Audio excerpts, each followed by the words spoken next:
In this video, we will illustrate how to install PhraseExpress and Macro Recorder on a computer, but in portable mode. First of all, unpack the zip files with a double click and drag the program folder onto the desktop. This is PhraseExpress, and repeat the same with Macro Recorder. Okay, you can delete or back up the installation files.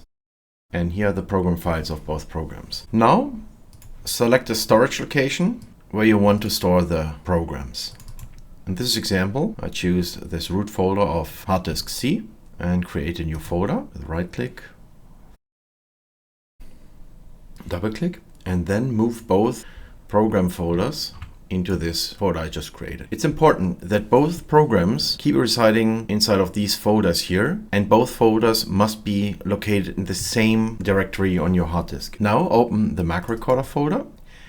And this is a program. However, it's very important to understand if you just double click it to launch, it won't launch in portable mode because you are running it from a hard disk. It automatically detects if you're running it from a USB thumb drive or from a hard disk. So to enforce portable mode, what you need to do is create a short link with right click, select more options if you're using Windows 11, and select create shortcut. There it is. And now right click and select properties. Now click inline target, click here and add a space, a dash or a minus, and add portable to it. You may want to copy it to the clipboard because we need it for PhraseExpress as well. Okay.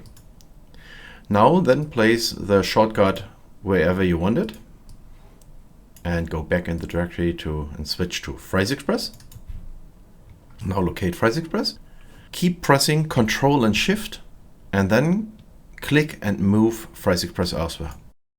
Now you also have created a shortcut, which you can see with this arrow symbol. Then again, right click, select properties, and then add the space and the dash portable again. I just copied it to the clipboard so I can paste it here. All right, we can close the directories. You can move them anywhere on the computer to launch the programs.